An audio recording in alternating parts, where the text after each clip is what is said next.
뉴스 정면 승부 4부 시작할 텐데요. 자, 이제부터 발음을 잘해야 합니다. 정면 승부가 아니라 오늘 4부에서 여러분께 선보일 코너는 정법 승부입니다. 이 법, 예? 법률가 두 분 지금 나와 계십니다. 그래서 박성배 변호사, 최단비 변호사 두 분 모셨습니다. 어서 오십시오. 네, 안녕하세요. 예. 이 발음이 말이에요. 이게 정면 승부도 사실 어렵거든요. 이게 왜냐하면 유성음이 이 밑에 계속 이어지면 이게 발음이 굉장히 어려워요. 발음이 제일 어려운 그 정치인이 누군지 아세요? 정동영 전 장관. 이 발음을 제가 예전에 방송할 때 이거 익숙해지느라고 엄청나게 힘들었어요. 정동영 전 장관. 예? 이게 굉장히 힘든데.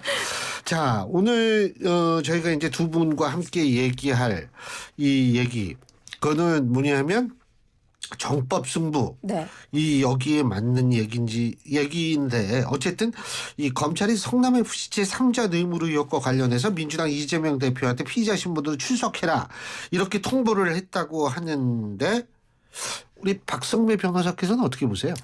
사실 이 사건과 관련해서 이미 기소된 두산건설 전 대표 공소장에는 이재명 대표가 성남FC 인수에 따른 정치적 약속을 이행하지 못할 것을 우려해 기업을 접촉했다고 적시돼 있고, 또 역시 이미 기소된 성남시 전 전략추진팀장 공소장에 따르더라도 이재명 대표, 정진상 실장과 공모하였다고 적시가 돼 있습니다. 이미 검찰은 이재명 대표가 주된 피의자임을 인지하고 주된 피의자로서 소환을 예정해 두고 있었다고 평가해야 합니다. 사실 검찰의 이재명 대표를 향한 수사는 크게 세 갈래로 나뉘죠. 대장동 사건, 쌍방울 사건, 성남FC 사건인데, 대장동 사건은 아직까지 이재명 대표와의 연결고리가 명확하지 않고, 쌍방울 사건은 이재명 대표와의 구체적인 연결고리가 짐작하기 힘든 상태입니다. 그렇지만 성남FC 사건만은 이재명 대표와 연결고리가 명확하다고 보는 것이 검찰의 입장인 것 같습니다. 체포를 나설 수도 있을 것 같은데, 소환에 불응할 경우에 그 경우에는 내년 1월까지 국회 임시회 회기이기 때문에 국회 동의가 없는 한 체포는 어렵겠죠. 그렇지만 검찰은 이재명 대표가 소환에 불응한다고 하더라도 조사를 거치지 않고 기소도 이미 예정해 두고 있지 않을까 싶은 예상을 할 수 있습니다.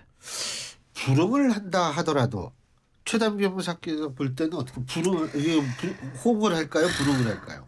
굉장히 애매한 상황인 것 같습니다. 왜요? 왜냐하면 일단 기본적으로 뭐 대장동이라든지 백현동, FC 아니면 쌍방울 다 이제 정치적인 수사라고 민주당에서는 정의는 했습니다만, 그럼에도 불구하고 계속해서 이 당대표가 여기에 이런 정치적인 사건에 휘말리는 것에 대해서는 좀 민주당 내에서도 문제가 많다. 그래서 그 내에서는 뭐 예를 들면 비명계라든지 많이 얘기가 나오지 않습니까? 이렇게 과연 이재명 대표를 위시해서 다음에 전당대회를 치를 수 있을 것인가, 아니면은 다음에 뭐 총선을 치를 수 있을 것인가, 이런 문제가 많기 때문에 제 생각에는 당당하게 나서겠다는 게 지금의 이재명 대표의 입장이긴 해요. 그럼에도 불구하고 당당하게 나서겠다고 했을 때에는 아까 방금 박성민 선생님 말씀하셨지만 지금 FC, 대장동, 백현동, 쌍방울이 있습니다만 사실은 시작이거든요. 수사가 시작이거든요. 이 허위사실 유포 그건 재판이 시작이 됐죠. 시작했습니다. 어저께 재판이 시작이 됐고요. 어저께 첫 번째 공판 기일이 시작된 걸로 알고 있고, 그래서 아마 유가족들이랑도 어제 만난 걸로 알고 있습니다. 유가족이 어저께 증인으로 신문이 나왔거든요. 그렇기 때문에 당당하게 응하겠다고는 하지만 응하는 것 자체가 과연 맞는 것인지 대한 굉장히 많은 생각이 있을 거라고 예상이 됩니다. 네. 그렇군요. 근데 저는 이거 진짜 모르겠어요. 제3자 뇌물 혐의 이거 굉장히 어렵거든요. 그러니까 이게 두 분은 뭐 변호사시고 법률가시니까 뭐 이런 게 어렵다고 생각 안 하실지 모르지만 일반 저 같은 국민들 입장에서 볼 때는 이 법률 용어가 너무 어려워요. 그 제3자 뇌물 혐의, 뇌물이면 뇌물이 제3자 뇌물은 또 뭐냐? 그러면 이걸 검찰이 어떤 부분을 들여다봐서 이렇게 되는 거예요? 일단 검찰이 이재명 대표를 주된 피의자로 파악하는 만큼 이재명 대표를 불러서 이 사건 사실관계 전반에 대해서 일일이 묻고 답을 들어야 합니다. 일반적인 수사 절차가 그렇습니다. 아울러서 이 사건은 제3자 뇌물수수 혐의 사건인데 말씀하신 것처럼 이해가 어렵죠. 통상 뇌물 사건은 공무원이 금품을 받고 그에 대한 대가로 직무집행을 해주는 경우를 말합니다. 그렇지만 제3자 뇌물수수는 공무원이 직접 금품을 받지 않고 직무 집행을 해주는 대가로 그 돈을 제3자에게 제공하게 할 때 성립하는 범죄입니다. 잠깐만요. 자기가 어떻게 원하는 일을 해주긴 하지만 네. 자기가 직접 돈을 뭐 이런 걸 안 받고 네. 제3자한테 주라고. 예를 제3자에게 들면 돈을 우리 주라고 와이프에게 줘라, 우리 엄마한테 줘라, 주는 것이 결국은 나에게 같은 이익이 오는 것과 비슷한 거죠. 그러니까 일종의 당구용으로 치면 쓰리쿠션으로 이렇게 돌린다 맞습니다. 이렇게 네. 보면 됩니다. 이재명 네. 대표가 직접 취득하는 것이 아니라 제3자인 성남 FC에 돈을 지급하도록 한 구조다라는 것이 예. 제3자 뇌물수수 혐의입니다. 그런데 뇌물죄는 금품과 직무집행 간의 직무 관련성만 인정되면 혐의가 인정됩니다. 그렇지만 이 제3자 뇌물수수죄는 직무 관련성 외에도 여기서 어려운 표현이 나오는데 부정한 청탁도 추가적인 요건으로 포함됩니다. 이 부정한 청탁은 판례가 금품이 직무집행의 대가임을 양측이 모두 인식하거나 양해한 경우에만 성립한다고 판시하고 있습니다. 즉 돈을 주는 기업이나 돈을 받는 공무원이나 이 금품은 공무원이 일을 해주는 대가다라는 인식을 공통적으로 갖고 있을 때만 부정한 청탁이 성립한다고 보는 것인데 막연히 기업이 돈을 주면서 공무원이 알아서 일을 잘 처리해 주겠지라는 기대만 갖는 수준으로는 부정한 청탁이 성립하기 어렵다는 것이 판례 입장입니다. 근데 그 기대를 하고 있는지 뭐 묵시적으로 그걸 어떻게 알아요? 아마 검찰이 이재명 대표를 소환해서 기본적인 사실관계뿐만 아니라 예. 양측이 공통으로 인식하고 있던 양해가 있었는지 그리고 실제로 존재함은 물론 이재명 대표도 스스로 그 양해를 인식하고 있었는지를 집중적으로 따져 묻지 않을까 싶습니다. 그래서 이제 지금 이재명 대표 측은 아마 이런 주장을 하는 네. 것 같아요. 두산그룹 이전이라는 건 성남시의 적법한 그쵸. 기업 유치 활동이었다. 지금 이런 거고 세금으로 운영된 성남FC의 광고 영업 성과가 그 시민들의 세금도 아끼는 길이다. 지금 이렇게 주장을 하고 있는데 이 해명은 어떻게 보세요? 그러니까 제3자 뇌물이 되려면 돈을 성남FC 그 관련되어 있는 그 구단은 준 거잖아요. 예. 그 구단을 준 게 결국은 이재명 대표한테 이익이 돼야 돼요. 예. 그래야 제3자 뇌물이 되는 겁니다. 그러니까 말씀하신 것처럼 이재명 대표 같은 경우에는 나는 이익이 없다. 성남FC에 줬으면 결국은 성남 시민에게 이익이 되는 거지. 그게 어떻게 내 이익이 되는 것이냐 이렇게 얘기를 하고 있는 것이고 검찰은 어떻게 보냐면 재선을 하기 위해서는 그 당시가 이제 그 성남FC가 여기에 쓰고 있었던 그 앞에 이게 유니폼을 달고 있었던 것이 그 이재명 대표가 가장 중요하게 생각했던 다음에 있었던 그런 약속이란 말이에요. 정치 공약이에요. 그러면 결국 이것이 재선을 하려는 목적이 아니냐라는 얘기를 하고 있습니다. 그래서 제가 보기에는 글쎄요. 이재명 대표 입장에서는 이런 뭐 대장동이나 백현동이 가장 큰 시적이었고 그리고 뭐 시민들의 세금을 아끼는 길이라고 설명은 하지만 그것이 결국은 공소장을 보면 김용 부원장이라든지 정진상 전 실장을 보면 공소장에 정치적인 동지라는 말이 나옵니다. 그게 왜냐하면 내가 잘 되면 돈이 정진상까지만 가더라도 이재명 대표가 결국은 잘 되는 길이다. 이재명 대표까지 돈이 막바로 가지 않더라도 결국은 정치적인 동지이고 다 재선이라든지 모든 것들을 위해서 간다라고 한다면 그러면은 제3자 뇌물죄가 되는 거거든요. 그래서 그런 것들을 검찰은 보고 있지 않나 싶습니다. 근데 이게 참 어려울 것 같아요. 뭐 이게 뭐 행정적 판단, 네? 이게 그러니까 일종의 정책적 판단일 수도 있는 거고, 그러니까 이게 굉장히 이런 거를 문제 삼는다는 거는 또 다른 선례를 만든다는 차원에서 바람직하다 못하다는 주장도 성립이 될 수 있을 거고, 이게 뭐 확실하게 돈이 뭐 어떻게 돼가지고 어떤 결과가 나온 게 아니기 때문에 어떻게 보세요? 두 분은? 박 변호사님? 그러한 판단도 충분히 일리가 있습니다. 그 이후로 경찰이 애초에 이 사건을 혐의 없음으로 처리하고 불송치했죠. 네. 물론 검찰의 보안 수사 요구에 따라 재수사에 나섰고 검찰은 이미 일부 피의자들을 기소하기에 이르렀는데 다만 검찰은 이재명 대표에게 정치적 동기가 있다고 파악하고 있습니다. 그렇지만 이 정치적 동기만으로 재판에서 과연 유죄를 충분히 이끌어낼 수 있을까 의문은 남는 것이 사실입니다. 뇌물은 자기가 직접 받든 제3자가 받도록 하든 경제적 이익 취득을 전제로 합니다. 그런데 단순히 정치적 이익을 취하기 위해서 행동한 것이 제3자 뇌물수수인가 충분히 논란의 여지가 있습니다. 다만 검찰이 수사하고 있는 또 다른 대목과 관련해서는 이 기업의 후원금 광고비 유치와 관련한 성과, 공무원들에게는 성과에 해당하겠죠. 그 성과금을 이 대표와 정진상 실장과 친분이 있는 직원들에게 집중하였다는 부분에 대해서도 수사가 진행되고 있습니다. 단순히 정치적 이익을 넘어서서 이 후원금, 광고비를 유치하는 대가로 얻게 된 그 성과금을 예. 이재명 대표 측근들이 나누어 가진 정황이 확실하게 입증된다면 이때는 제3자 뇌물수수죄가 성립할 가능성이 더 높아질 것 같습니다. 근데 사실 최 변호사님은 어떻게 보세요?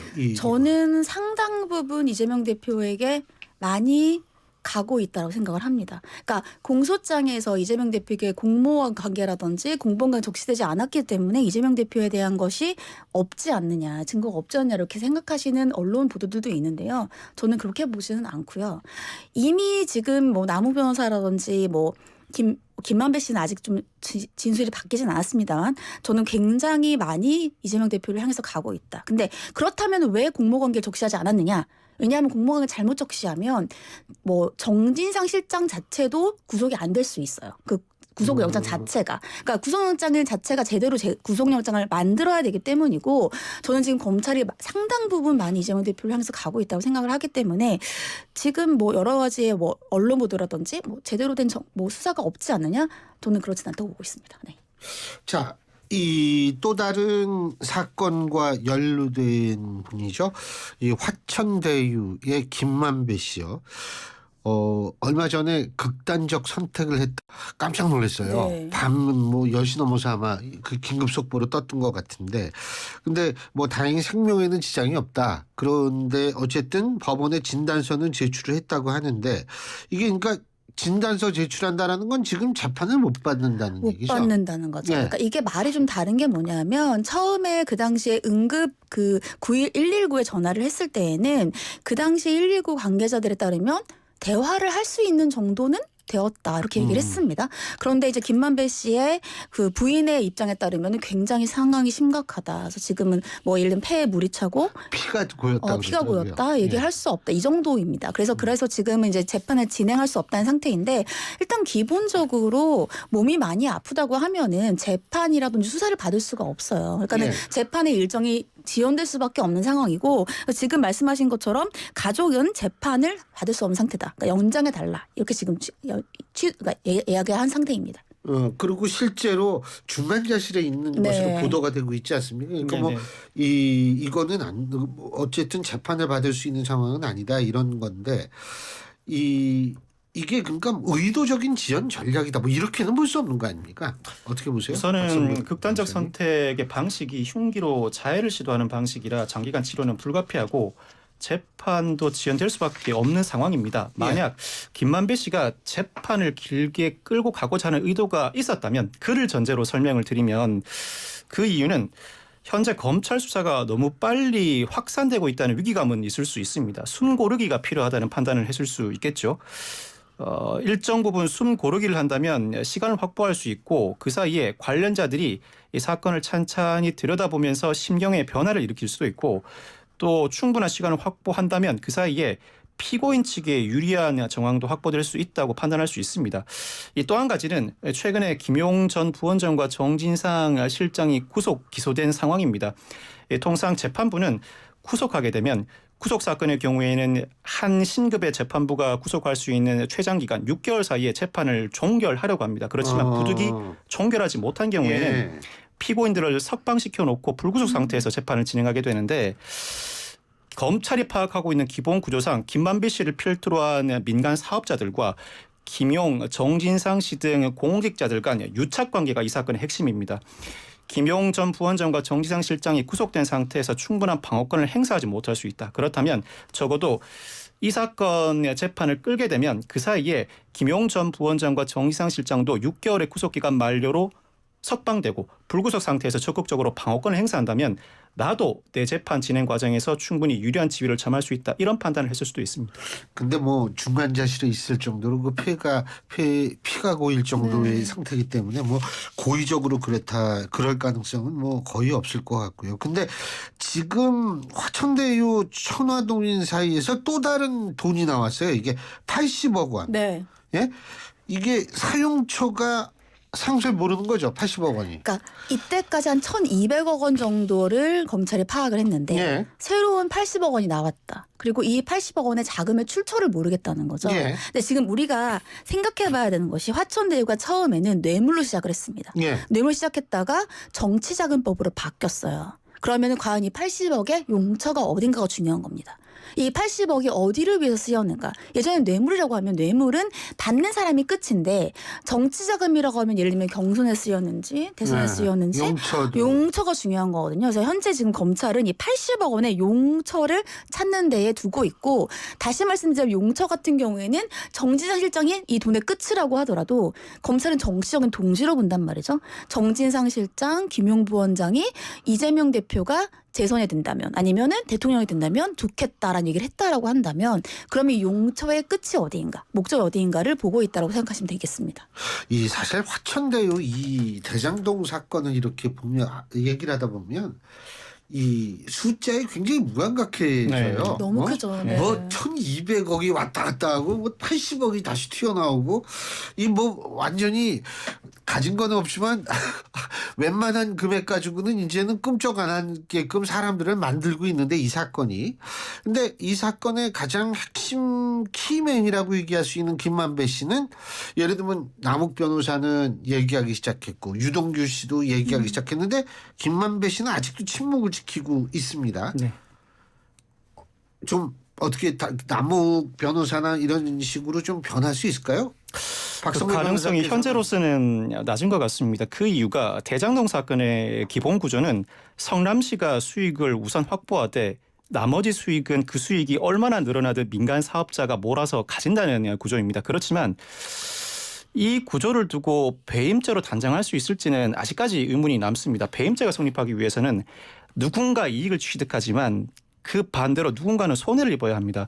성남시가 이 사건에서 손해를 입었다고 충분히 확정할 수 있는지는 의문이 남습니다. 그렇지만 성남시가 손해를 입었다는 판단을 할 수 있는 유일한 근거는 누군가가 일정한 의도를 가졌을 때 일정한 의도를 가지고 성남시의 추가 수익을 차단했다고 본다면 그때는 성남시가 손해를 봤다고 평가할 수 있겠죠. 그 일정한 의도는 경제적 이익을 취득했다면 일정한 이익을 추단할 수 있습니다. 즉 이 사건에서는 민간 사업자들의 금품이 공직자 그룹에 전달되었다면 그 자체로 뇌물죄에 해당할 뿐만 아니라 일정한 의도를 추단할 수 있는 경제적 이익에 해당할 수 있고 일정한 의도가 있다면 성남시가 추가 수익을 확보할 수 있는 기회를 원천 차단했다는 손해 발생도 입증됨으로써 배임죄 전반이 입증될 수 있는 것입니다. 김만배 씨가 공직자 그룹과 민간 사업자 그룹을 연결짓는 연결고리에 해당합니다.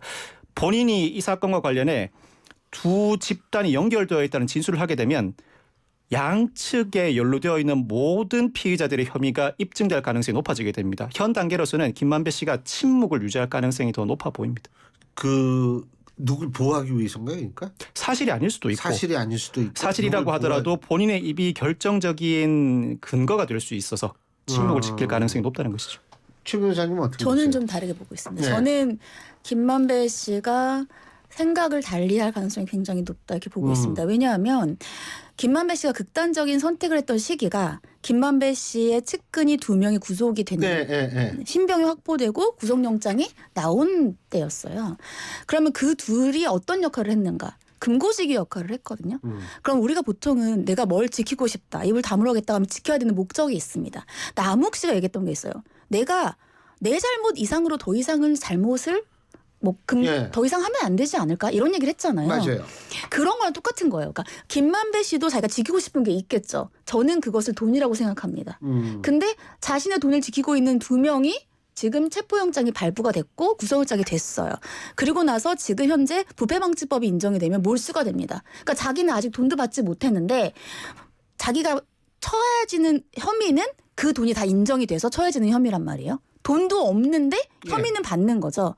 과연 그렇게까지 지키고자 할 이유가 있을까요? 그래서 저는 지금이 김만배 씨의 진술이 갈리는 굉장히 큰 상황이다. 그런 시점이다라는 생각이 들고 있습니다. 네.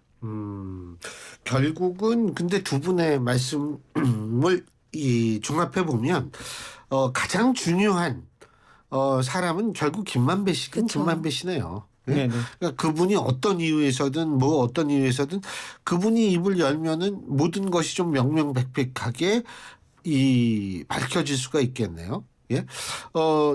어쨌든 화천대유가 공동대표인가요? 이한성 씨에 대한 구속적부심이 방금 끝났다고 하는데 어떻게 생각하세요? 결과는 어떻게 나왔나요? 결과는 아직 이 보도가 안 된 것 같아요. 통상 구속 적부심은 인용률이 상당히 낮습니다. 네. 구속 적부심이 인용되는 경우는 우선 구속 적부심은 보석과 달리 수사 단계에서 이루어지는 석방 절차입니다. 수사 단계는 검찰은 10일, 10일 총 20일간 구속을 할 수 있는데 그 기간 안에 이루어지는 것이 구속 적부심입니다.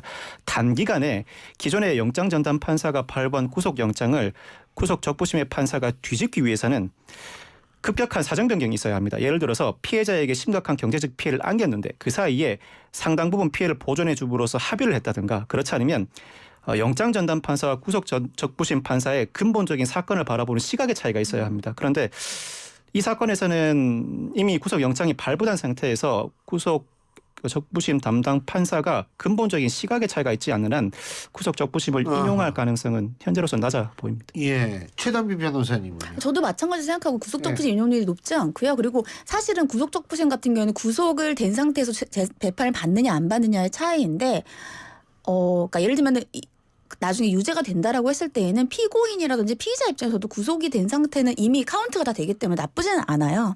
그리고 지금 현재 모든 사람들 같은 경우에 뭐 관련되어 있는 사람들이 구속이 다 되고 있는 상황이라서 구속적부심 인용될 가능성은 낮아 보입니다. 네.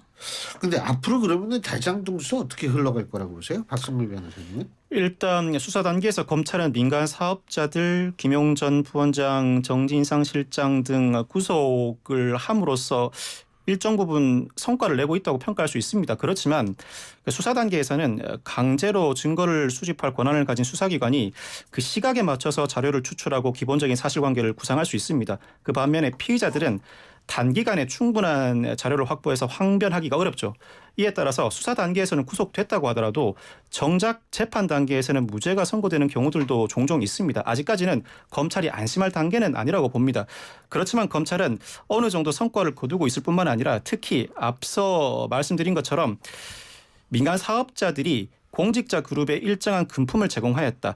금품과 관련된 연결고리를 파악하기 위한 수사에 박차를 가하지 않을까 싶습니다. 김만배 씨에 대한 수사는 답보 상태에 이른다고 하더라도 그 과정에서 관련자들은 일부는 인정할 것이고 일부는 부인할 것이고 일부는 침묵을 지킬 수 있겠죠. 줄다리기가 계속될 것 같고 검찰이 기본적으로 이재명 대표가 이 사업의 정점에 있다고 보고 있는 것 같은 상황이라 이렇게 큰 사건을 주된 피의자를 소환 조사하지 않고 끝낼 수는 없습니다. 이재명 대표가 소환에 불응하든 응하든 검찰로서는 이재명 대표를 대장동 사건과 관련해서도 소환 요청할 가능성이 높아 보입니다. 최 변호사님. 검찰이 이번에 정진상 실장, 김용 부원장 공소장을 보면 공소장의 초반에 굉장히 많은 부분을 정진상 실장, 유동규 본부장, 대장동, 김용 부원장, 이재명 대표의 관계를 설정하는 데 많이 썼습니다. 그 이유는 뭐냐면 자금의 흐름이 이 대표한테까지 가지 않아도 이 대표가 이익을 보고 있다는 것을 입증하고 싶은 거예요. 예. 그게 제3자 뇌물죄인 거고요. 제가 보기에는 지금 뭐 공소장에 예를 들면 이재명 대표 공범을 적시되지 않았다 하더라도 검찰은 마지막에 칼날은 이재명 대표다. 그리고 그것을 하기 위해서 관계를 설정하는 것에 상당히 시간 들이고 있다 이렇게 보고 있습니다. 알겠습니다. 자, 오늘 두 분 말씀 여기까지 듣겠습니다. 고맙습니다. 감사합니다. 감사합니다. 예, 지금까지 최단비 변호사, 박성배 변호사 두 분과 함께했습니다.